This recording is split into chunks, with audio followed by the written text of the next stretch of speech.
نحمدہ ونصلی علی رسولہ الکریم اما بعد فاعوذ باللہ من الشیطان الرجیم بسم اللہ الرحمن الرحیم۔ اس وقت دنیا میں کرونا وائرس کی جو وبا پھیلی ہوئی ہے، بلا شبہ ہم یہ سمجھتے ہیں کہ یہ بیماری ہے اور بیماری کا حل ہونا چاہیے، اس کا علاج ہونا چاہیے، اس کے لیے احتیاطی تدابیر ہونی چاہیے۔ لیکن جس طرح اس بیماری کا پینک کریٹ کیا گیا ہے اور جس طرح اس بیماری کی وجہ سے ایک خوف و ہراس کا ماحول بن چکا ہے، وہ بڑا خطرناک ہے اور اس کی وجہ سے بہت سارے ایسے مسائل جنم لینا شروع ہو گئے ہیں جن کو زیر بحث نہیں لانا چاہیے تھا یا جن کو ڈسکس نہیں کرنا چاہیے تھا۔ لیکن ہم دیکھتے ہیں کہ بہت سے لوگ ذہنی طور پر اور فکری طور پر بھی اس سے متاثر ہو گئے ہیں، اور اس کی وجہ سے بہت سارے ایسی آراء اور بہت سارے ایسے موقف مختلف مسائل میں سامنے آ رہے ہیں جن کا اسلام اور شریعت سے کوئی تعلق نہیں ہے۔ لہٰذا ضروری ہے کہ ہم ایسے مسائل کے اوپر نظر بھی رکھیں اور اس حوالے سے ہم مستند علماء کرام سے رہنمائی حاصل کریں۔ طرح طرح کے لوگوں کی باتیں سننا اور ہر کس و ناکس کی بات سن کے اس کی وجہ سے اپنے آپ کو بھی خوف و ہراس کا شکار کرنا یا اس کے اوپر عمل کرنا، یہ بالکل غلط ہے۔ چنانچہ ان مسائل میں سے ایک مسئلہ جو بڑے عرصے سے زیر بحث بھی ہے اور اس کے بارے میں مختلف قسم کی غلط آراء بھی سامنے آ رہی ہیں، وہ مسئلہ مردے کی تجہیز و تکفین کا مسئلہ ہے۔ کچھ عرصہ پہلے کسی آدمی نے سوال کیا تھا کہ مردے کے بارے میں جو یہ کہا جا رہا ہے کہ اس کو جلایا جائے، یہ ایک سوال ہوا۔ اسی طرح اس سے پہلے ایک اور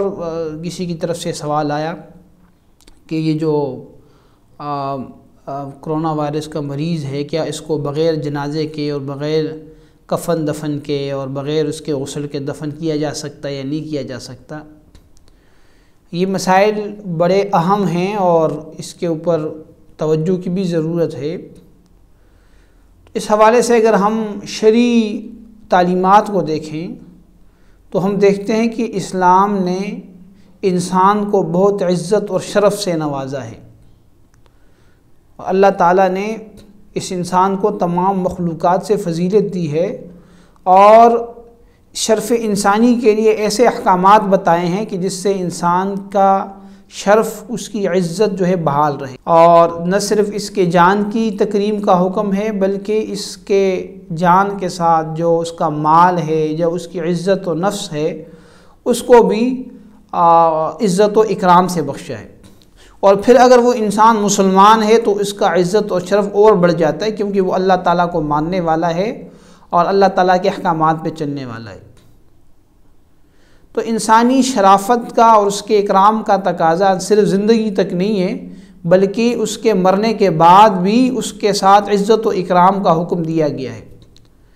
بحیثیت مسلمان شریعت ہمیں اس بات کی تعلیم دیتی ہے کہ جب کسی انسان کے موت کا وقت آ جائے تو اس کے ساتھ ہمدردی،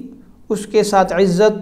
اور اکرام کا معاملہ کیا جائے، اس کے پاس بیٹھ کے اس کو لا الہ الا اللہ کی تلقین کی جائے، اور اگر وہ مر جاتا ہے، فوت ہو جاتا ہے، اس کی روح پرواز کر جاتی ہے تو اس کی آنکھیں بند کر دی جائیں، اس کا منہ بند کر دیا جائے، اس کے ہاتھ پاؤں سیدھے کر دیے جائیں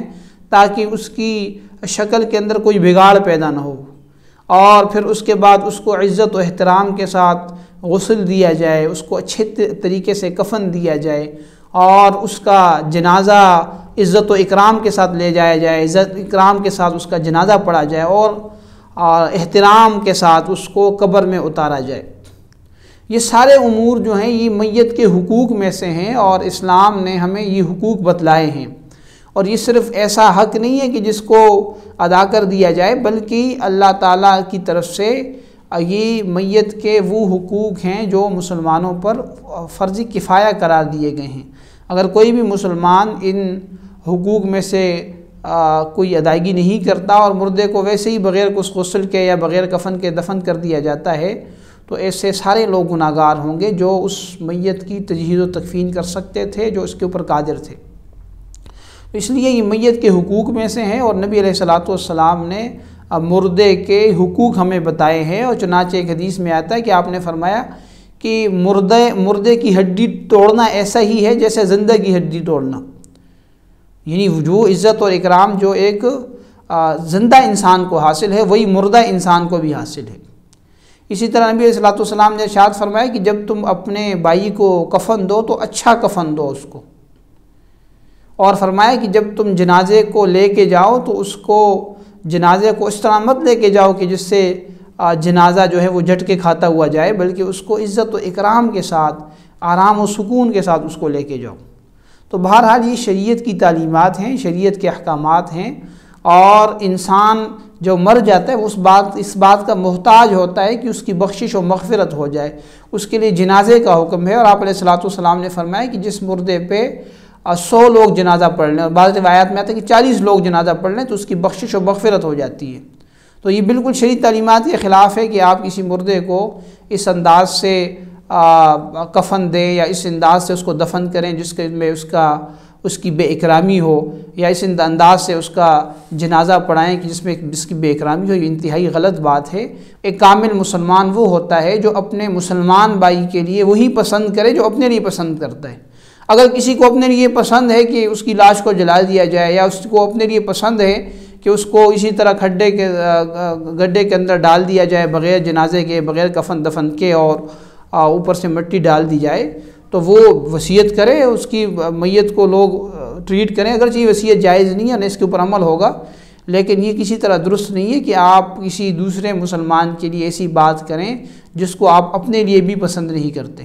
تو لہٰذا یہ بات کرنا کہ میت کو جلا دیا جائے، اگر جلانے کی جو بات کر رہے ہیں وہ مسلمان ہی، وہ ہندو ہو سکتا ہے، یا تو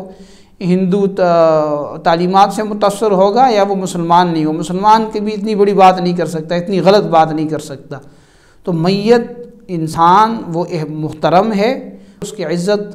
و احترام کے ساتھ اس کو کفن دفن دینا، اس کے سارے معاملات طے کرنا یہ ضروری ہے۔ بعض لوگوں نے کی طرف سے یہ بھی بات آئی ہے کہ بھئی جو شخص بیماری میں کسی وبا میں فوت ہو جاتا ہے تو وہ شہید کی موت مرتا ہے، اور شہید کے کو جو ہے وہ کوئی اس کو کفن وغیرہ نہیں ہے، کوئی اس کا غسل نہیں ہے۔ تو یہ بات انتہائی غلط فہمی پہ مبنی ہے۔ ایسا شخص جو یہ بات کر رہا ہے یا تو اس کو شریعت کی تعلیمات کا علم نہیں ہے، یا وہ جان بوجھ کے ایسی غلط بات کر رہا ہے، یہ درست نہیں ہے۔ شہید جو حقیقی معنی میں شہید ہوتا ہے وہ اور ہوتا ہے،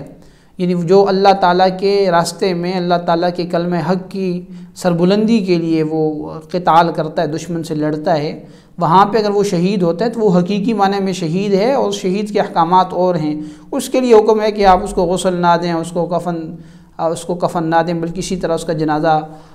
پڑھا کے اس کو دفن کر دیا جائے، تاکہ وہ قیامت کے دن جب اٹھے گا تو اپنے خون کے نشانات کے ساتھ اٹھے، تاکہ اللہ تعالیٰ کے سامنے اسی طرح پیش ہو۔ لیکن جو وبا کے اندر مر جاتا ہے اس کو شہادت کا ثواب ملے گا، وہ شہید نہیں ہے۔ بہت سارے لوگ ایسے ہیں کہ جن کے بارے میں حدیث کے اندر یہ آتا ہے کہ وہ شہید ہے، جیسے حدیث میں آتا ہے کہ جو کسی دب کے مر گیا وہ شہید ہے، جو پانی میں غرق ہو کے مر گیا وہ شہید ہے، جو کسی وبا کے اندر مر گیا وہ شہید ہے۔ تو یہ شہید ہونے کا مطلب ہے کہ اس کو شہادت کا ثواب ملے گا۔ یہ مطلب ہرگز نہیں ہے کہ آپ اس کا کفن دفن چھوڑ دیں، اس کا غسل چھوڑ دیں، یہ بالکل غلط بات ہے۔ بلکہ یہاں تو شہیدوں کا تو پھر بھی جنازہ پڑھا گیا، یہاں تو یہ بات کی جا رہی کہ جنازہ بھی نہ پڑھا جائے اس کا، اور اس کو اسی طرح دفن کر دیا جائے، یہ بالکل غلط بات ہے۔ احتیاطی تدابیر، کوئی بھی بیماری ہو اس سے احتیاطی تدابیر ضرور اختیار کریں، اپنی جان کی حفاظت کریں، لیکن اپنی جان کی حفاظت کا یہ مطلب ہرگز نہیں ہے کہ آپ ایک مردے کو، ایک مسلمان کو اس بے توقیری، اس بے اکرامی کے ساتھ اور اس انداز سے اس کے آخری مراحل میں رخصت کریں جیسے کسی جانور اور جیسے کسی مردار چیز کو جو ہے وہ دبایا جاتا ہے۔ یہ انتہائی غلط، ناجائز اور حرام کام ہے۔ اسلام نے جو ہمیں تعلیمات دی ہیں ان کے اوپر عمل درآمد کرنا اور مردے کو عزت اور اکرام کے ساتھ رخصت کرنا ضروری ہے، اور کوئی بھی انسان یہ نہیں چاہتا کہ اس کا بھائی، اس کا باپ، اس کا بیٹا، جو بھی اس کو معزز اور مکرم ہو، اس کو اس انداز سے رخصت کیا جائے۔ یہ عقل کے اعتبار سے بھی غلط بات ہے اور شریعت کے اعتبار سے بھی غلط بات ہے۔ اللہ تعالی ہمیں شریعت کے احکامات پہ چلنے کی توفیق عطا فرمائے۔ وآخر دعوانا ان الحمدللہ رب العالمین۔ آذان میڈیا ہاؤس کو سبسکرائب کریں اور بیل کے آئکن کو پریس کریں تاکہ آپ ہماری تمام آنے والی ویڈیوز کو دیکھ سکیں۔ جزاکم اللہ۔